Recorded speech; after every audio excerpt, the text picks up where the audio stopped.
할렐루야. 만나서 반갑습니다. 우리 옆 사람과 함께 인사 나눌까요? 잘 오셨습니다. 사랑합니다. 반갑습니다. 우리 1층에도 함께 인사 나눌까요? 우리 2층에도 함께 인사 나누겠습니다. 반갑습니다. 사랑합니다. 오늘도 동일한 크신 하나님의 은혜가 여러분에게 가득하기를 주님의 이름으로 축복합니다. 건져내야 할 희망이라는 제목으로 함께 은혜를 나누겠습니다. 오늘 2020년의 성탄절은 그 과거의 여느 때와 다른 성탄절 분위기인 것 같습니다. 비교할 수 없을 정도로 부족한 것, 투성이인 것 같아요. 마음도 허전하고 또 우리가 여러 가지 또 치러야 될 행사도 많이 생략한 것 같습니다. 이런 상황에서 우리가 성탄절을 과연 무슨 생각을 할 수 있을까? 무엇을 건져낼 수 있을까? 라는 생각을 해보게 됩니다. 정말 아쉬운 것만은 사실인 것 같아요. 가장 기뻐해야 될 날이 1년 중에 가장 우리가 이 날을 꿈꾸면서 기다리고 또 준비해야 될 시간들인데 가장 기뻐해야 될 날이 가장 슬픈 날로 전락된 것 같습니다. 하지만 여러분, 저는 이런 생각을 해봤어요. 이런 시간 가운데 우리가 성탄절의 의미를 다시금 바르게 생각할 수 있는 또 하나의 기회가 되지 않을까라는 생각을 하게 되었습니다. 바른 의미의 성탄절, 주님께서 우리에게 정말 원하셨던 그 마음이 무엇인가를 다시 한번 깨닫게 되는 순간이 될 줄로 믿습니다. 가만히 생각해 보면요, 예수님께서 이 땅에 오셔서 33년의 인생을 사시는 동안에 남기신 것이 무엇인가를 생각해 보았어요. 우리가 생각하는 것, 예수님께서 과연 무엇을 남기셨을까? 옷자락 하나를 남기셨을까? 사람들의 관심은요, 온통 거기에 있습니다. 그래서 어느 성당에 예수님의 수의가 있다, 예수님의 못이 지금도 있다, 예수님이 걸어가셨던 발자취가 지금도 보존되어 있다, 거기에만 관심이 있어요. 그런데 정말 예수님께서 남기신 것이 무엇인가에 대한 관심이 없어요. 아니, 모르고 살아가요. 그런데 우리가 오늘 그것을 좀 생각할 수 있는 시간이 되고자 합니다. 우리가 무엇을 기억해야 되고 우리가 무엇 때문에 성탄절, 이 크리스마스를 보내야 하는가, 이 절기를 지켜야 하는가에 대해서 함께 생각해 보려고 합니다. 가만히 생각해 보니까 예수님께서 남기신 것이 별로 없어요. 아니, 하나도 없어요. 육으로 봤을 때는 아무것도 없는 거예요. 그런데 죄인이었던 나를 거룩하게 만드시지 않으셨습니까? 죄인이었던 나를 하나님께서 거룩하게 만드셨어요. 영원한 생명을 나에게 허락하셨어요.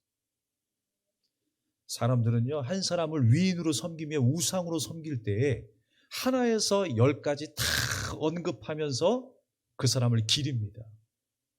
언제 태어나는지, 몇 시에 태어나는지, 그게 우리의 관심이에요. 그 사람이 무슨 띠로 태어났는지 거기에 관심이 있습니다.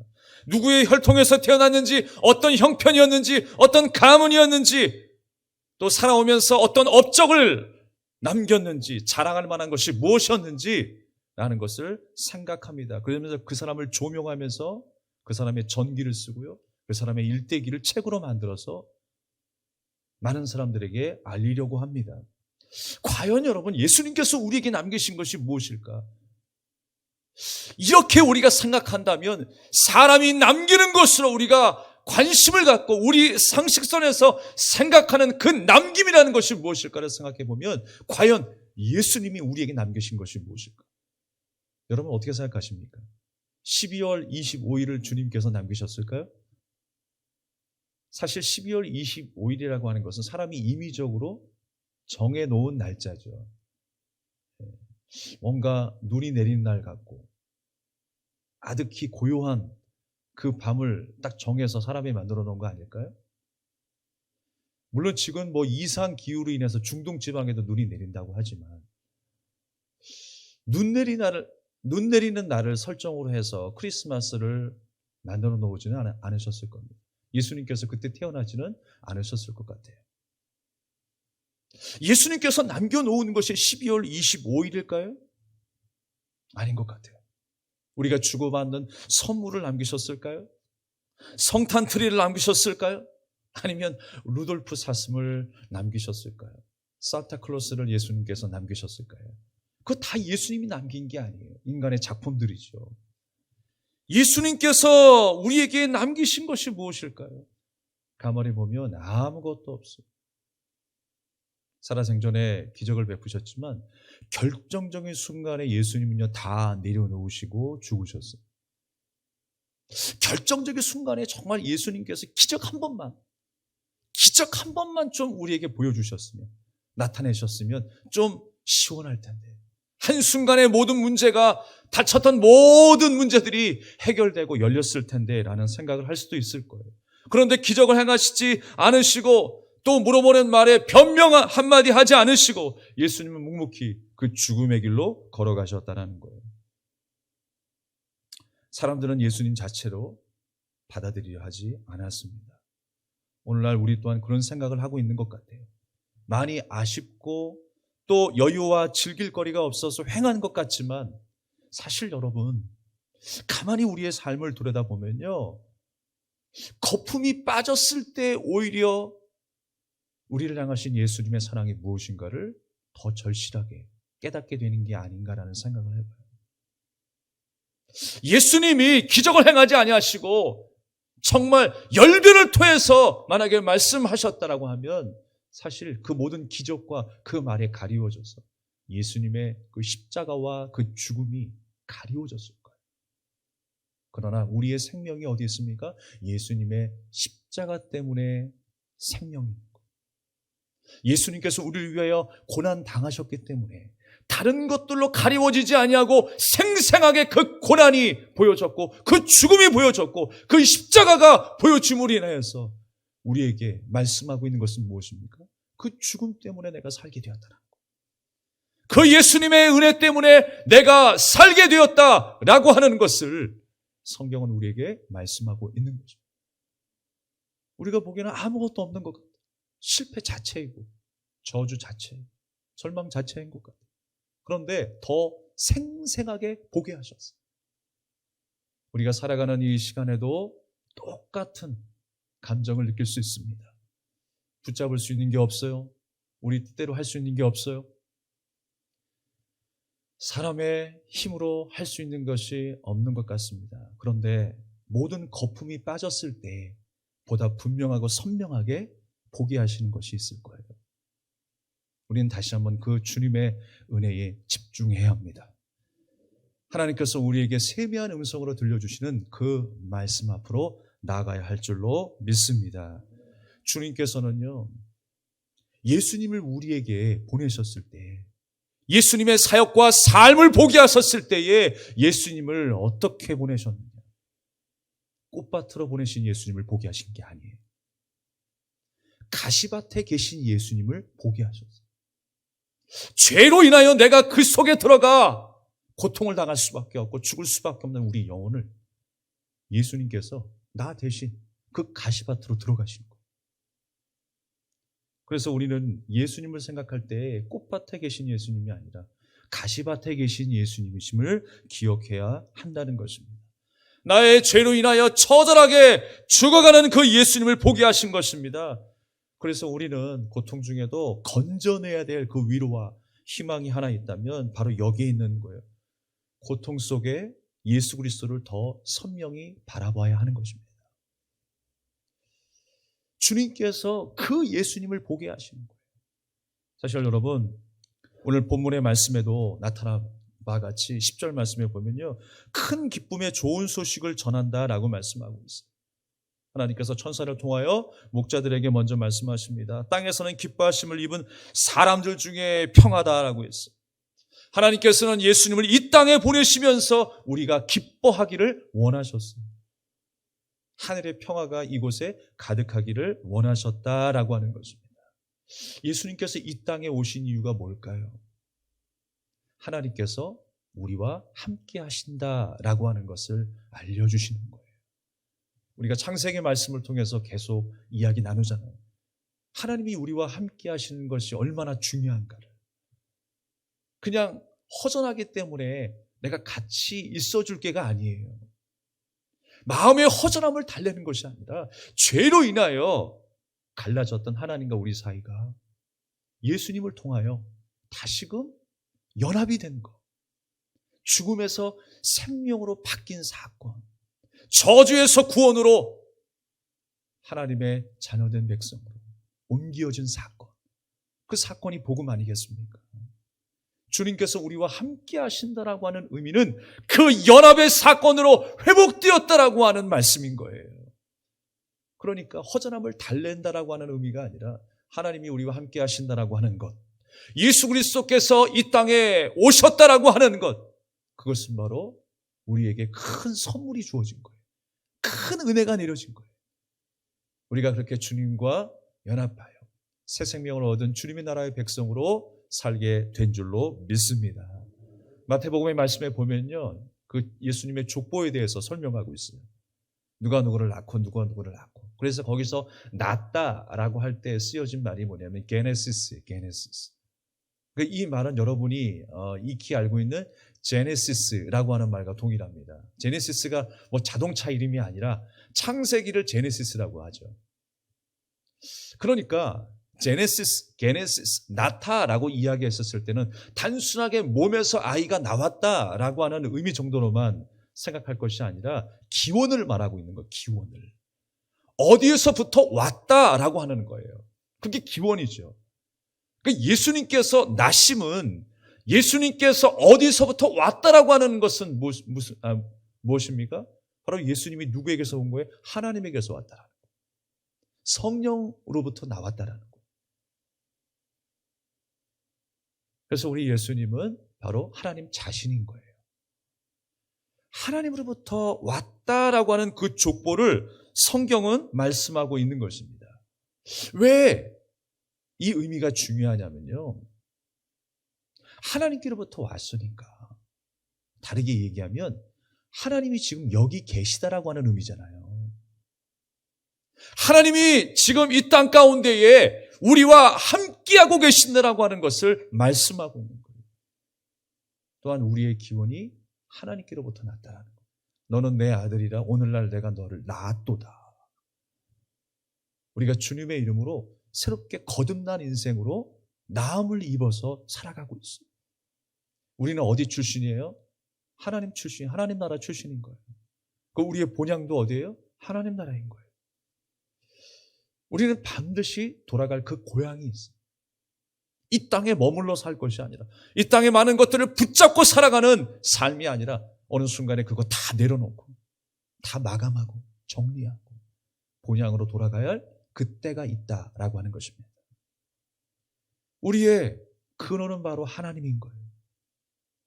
예수님께서 이 땅 가운데 오셨다라고 하는 것, 예수님의 그 근원이 하나님이시라고 하는 것, 다시 말해서 하나님께서 지금 이 백성들과 함께 계신다라고 하는 의미를 말씀하고 있어요. 뭐가요? 족보가. 주님께서 여전히 동일하게 오늘 이 순간도 나와 함께 하신 줄 믿으시길 바랍니다. 그래서 함께 하신다라고 하는 의미가 그렇게 중요한 거예요. 이 땅에 많은 사람들이요, 성탄절을 맞이하면서 많은 말들을 이야기합니다. 특별히 미국에서는요, 이제 크리스마스라고 하는 말을 공공연하게 사용할 수 없게 되었어요. 공식적인 자리에서는 크리스마스라고 하는 말을 사용하지 않고요, 홀리데이라고 하는 말을 사용합니다. 그저 축제 중에 하나인 거예요. 그저 휴일 중에 하나로 전락하게 되었어요. 특정한 종교의 어떤 색채를 드러내지 말라라고 해서 크리스마스라고 하는 말을 안 쓰고 그냥 홀리데이라고 하는 말을 쓰고 있습니다. 바라옵교인 여러분, 우리가 무엇 때문에 기뻐해야 될 성탄절인지 다시 한번 생각해야 돼요. 사람들이 만들어 놓은 축제와 휴일의 분위기 속에서 자기가 만들어 놓은 그 기쁨으로 인하여서 만족하는 성탄절이 되지 않길 바랍니다. 바라옵기는 하나님께서 우리에게 주신 그 구원의 기쁨으로 인하여서 감격하고 감사하는 성탄절이 돼야 하는 것입니다.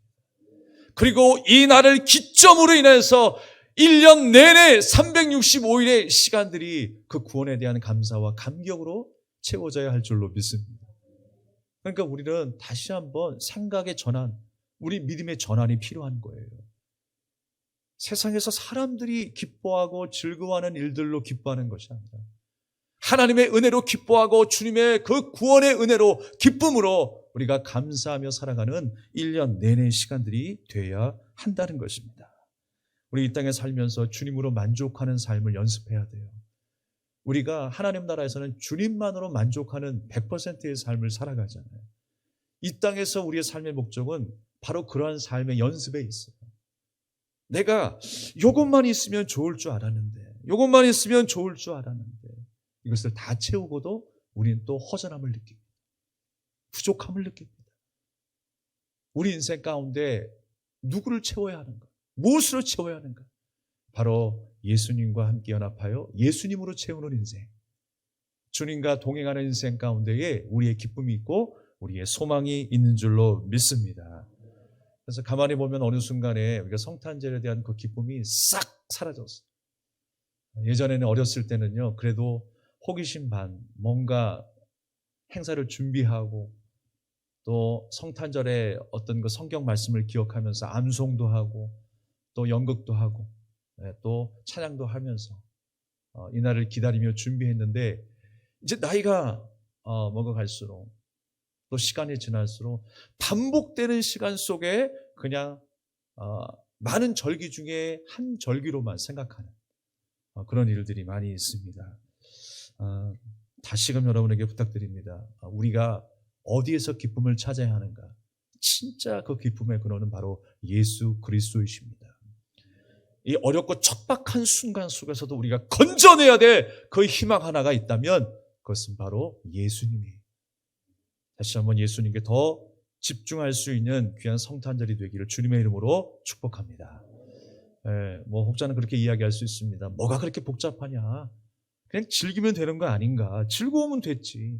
그리고 예배 드리면 되잖아 라고 단순하게 생각할 수 있을지 모르겠습니다. 그러나 내가 만들어 놓은 그 기쁨을 주님께서는 우리를 바라보시면서 내가 너희에게 주는 기쁨은 그런 기쁨 아니야 라고 말씀하십니다. 예수님께서 이 땅에 오셔서 하나님을 섬긴다라고 하는, 주님 앞에 열심으로 충성한다라고 하는 그 유대인들을 바라보면서 하나님이 주시는 그런 기쁨은 너의 기쁨과 같지 않아 라고 하시죠. 하나님은 그런 거 원하시지 않아. 하나님은 너희가 그런 것들로 인하여서 기뻐하는 걸 원하시지 않아 라고 말씀하시는 거예요. 바리새인들은요, 사두개인들은 자기가 원하는 그 기쁨들을 자기 스스로 만들어내는 거예요. 율법을 주셨지만 하나님이 원하시는 방식이 아니라 자기가 원하는 그 방법으로 만들어내고 이루어내는 거예요.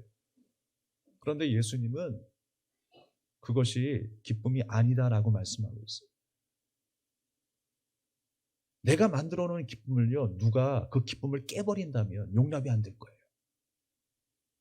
기분 나쁘고 자존심 상하고, 어떻게 이 기쁨을 내가 만들어 놓은 기쁨인데, 내가 지금까지 이어온 시간들인데, 내가 이것 때문에 사람들에게 인정받고 내가 돋보였고 자랑할 만한 거리가 되었는데 이것을 한순간에 그건 아니다라고 이야기하니까 유대인들이 예수님을 십자가에 못 박은 거 아니겠습니까? 그거는 너희의 기뻐할 제목이 아니야.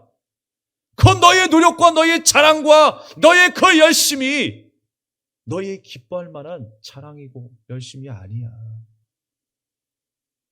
주님께서 우리에게 소개한 그 기쁨은 무엇입니까? 주님께서 우리에게 소개하신 그 복음의 내용이 뭐예요? 복음을 그렇게 이야기하지만 우리가 복음을 모르고 살아갈 때가 얼마나 많이 있습니까? 나는 죽고 예수 그리스도가 내 안에 사신다라고 하는 것, 내 공로와 내 은혜가 아니고 바로 하나님의 전적인 은혜였다라고 하는 것, 그 복음의 소식을 듣고도 우리는 또 내가 만들어 놓은 기쁨을 찾아서 떠나자. 내가 자꾸만 무엇인가 내 스스로 만족할 수 있는 그 기쁨을 또 찾으려고 하잖아.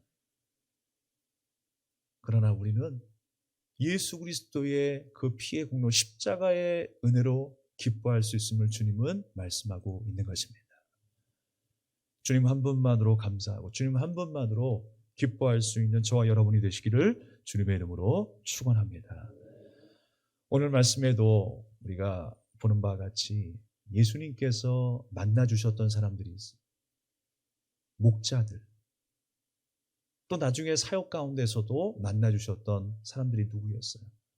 병자들, 또 창녀들, 세리들, 소외당하고 무시당하고 그 땅 가운데 인정받지 못했던 그 사람들을 주님께서 만나주십니다.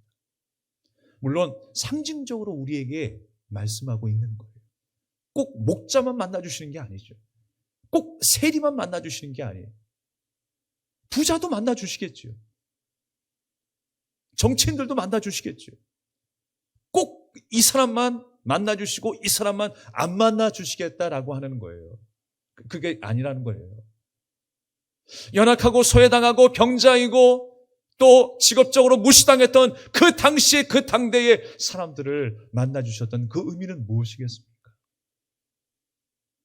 연약하고 부족하지만 우리는 아무것도 할 수 없지만 아무것도 할 수 없는 우리 인생 가운데 주님께서 찾아와 주셔서 우리와 하나 되어 주시고 생명을 기대할 수 없는 우리가 생명을 보게 되었고 저주받은 인생이 다시 한번 하나님 나라의 축복받는 주님의 자녀로 살게 되었다라고 하는 것, 그것을 우리에게 보여주고 있잖아요. 그 겸손한 자에게 하나님의 말씀이 임하고 구원이 임하고 하나님의 능력이 임한다는 사실을 성경은 우리에게 보여주고 있잖아요. 내가 잘났고 내가 능력이 있고 내가 열심히 있고 내가 자랑할 것이 많은 사람들에게 임하지 않은 이유가 어디 있습니까? 바로 구원은 하나님께 있기 때문이라는 거예요.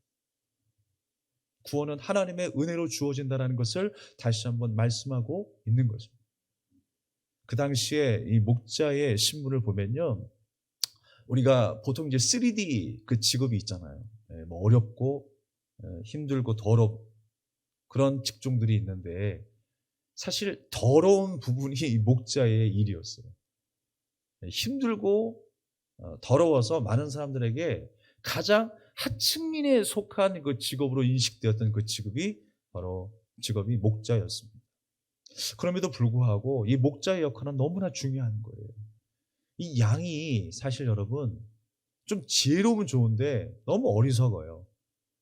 당장 내 앞에 있는 길만 볼 수 있고 당장 내 앞에 있는 일들만 생각을 하는 거예요.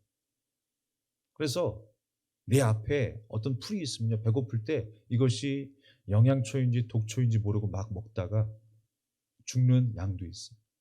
그리고 먹다가 좀 이제 배부르면 그만둬야 되는데 먹다가 배불러도 계속 먹다가 배 터져가지고 죽는 게 양이에요. 그럼 그거를 누가 인도해 줘요? 목자가 잘 인도를 해줘야 될 거 아니에요. 그 양은 반드시 목자가 필요한 존재예요. 사람도 마찬가지입니다. 우리에게도 반드시 목자가 필요합니다. 무지하고 연약하기 때문에 목자 대신 예수 그리스도께서 우리에게 찾아오셔서 나를 인도하시고 나에게 길이 되어주시고 나에게 등대가 되어주셔서 나를 생명의 길로 인도해 주셔야 하는 것입니다.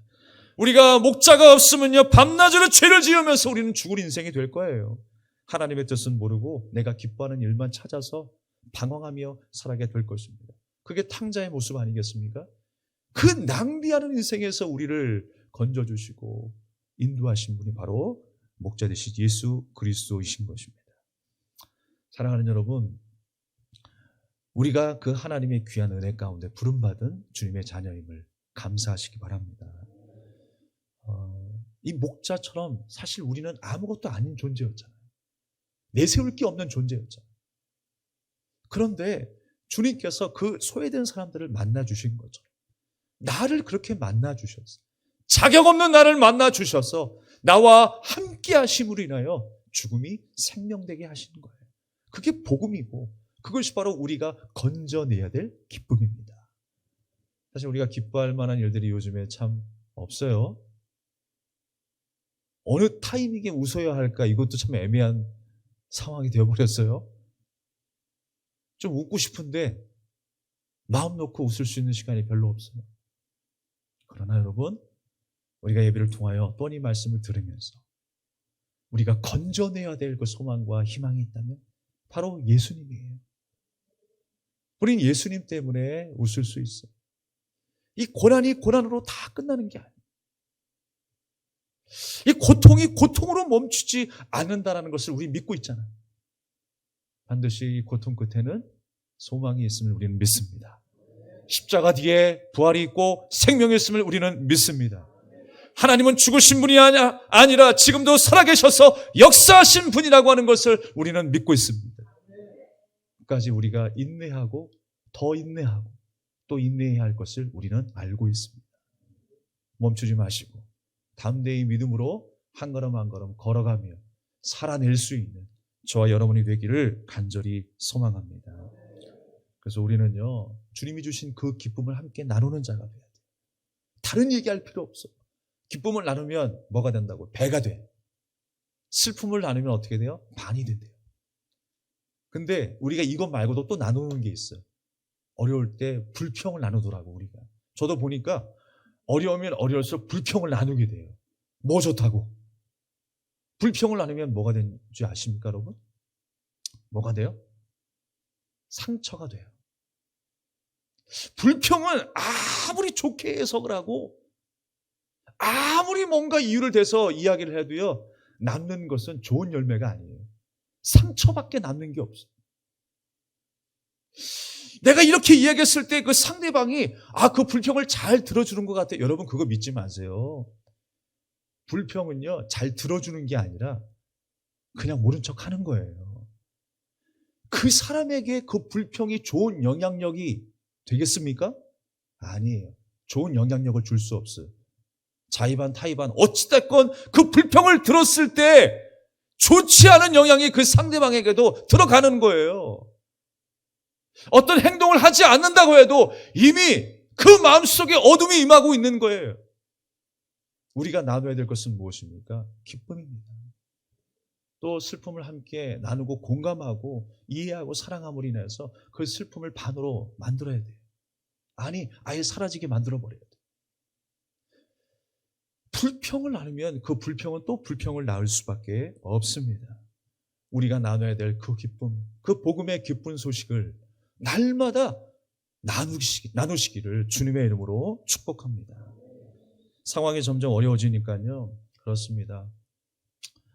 어떤 사람은 열심히 일을 하다가 그 일이 멈추신 분들이 있어요. 그게 너무 힘들대요. 그래서 불평할 수 있어요.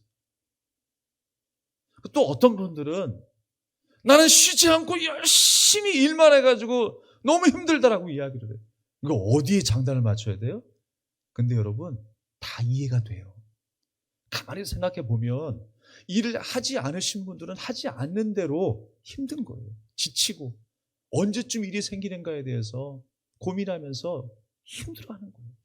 그리고 일만 계속 해오신 분들은 한순간도 쉬는 시간이 없었기 때문에 나름대로 또 지쳐 있는 거예요. 힘든 거예요. 서로가 서로를 이해해야 되는 것입니다.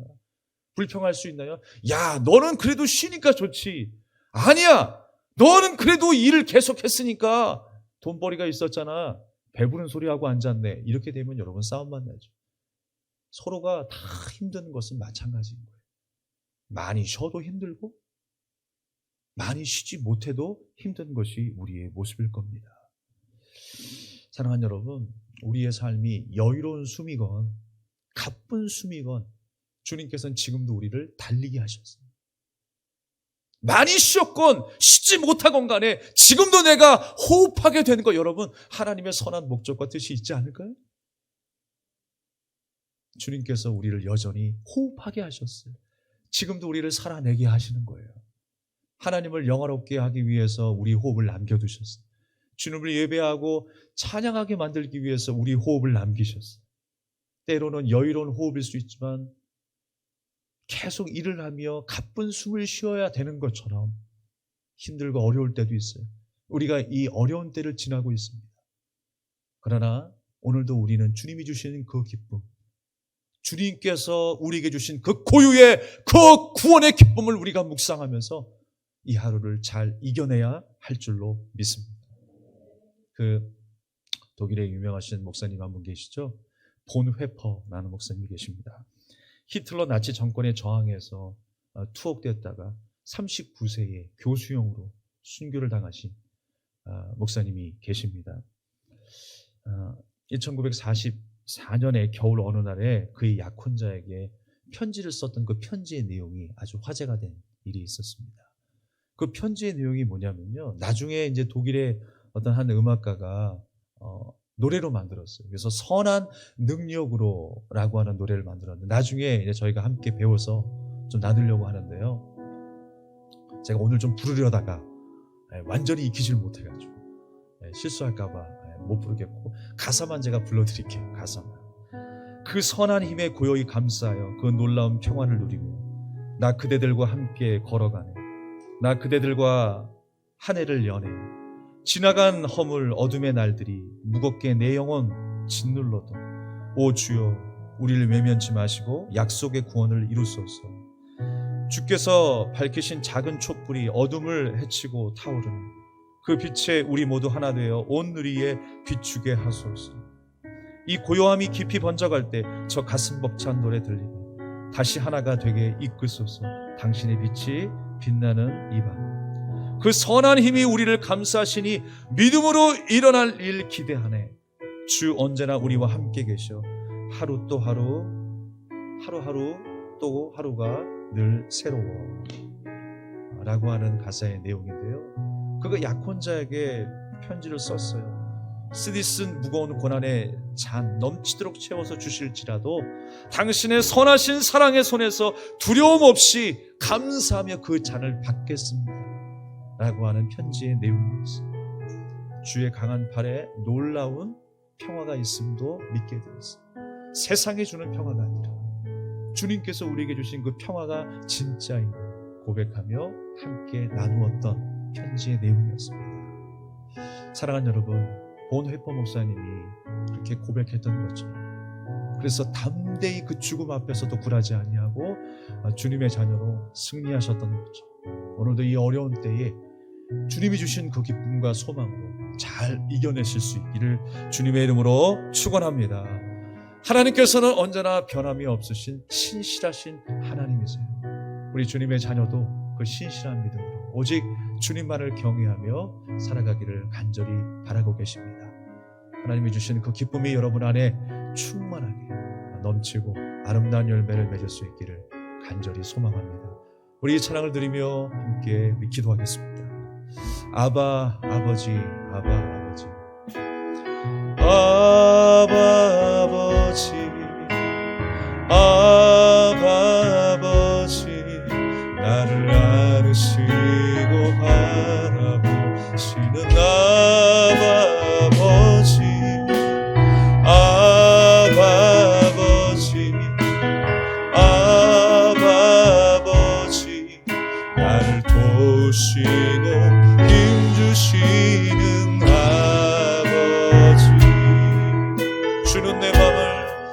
주는 내 맘을 고치시고 볼 수 없는 상처 만지시네. 나를 아시고 나를 이해하시네. 내 영혼 새롭게 세우시네. 아바 아버지, 아바 아버지, 아바 아버지, 나를 안으시고 바라보시는 아바 아버지, 아바 아버지, 아바 아버지, 나를 안으시고 힘주시는 아버지. 주는 내 맘을 고치시고, 주는 내 맘을 고치시고 볼 수 없는 상처 만지 나를 아시고 나를 이해하시네. 내 영혼 새롭게 세우시네. 주는 내 맘을 고치시고, 주는 내 맘을 고치시고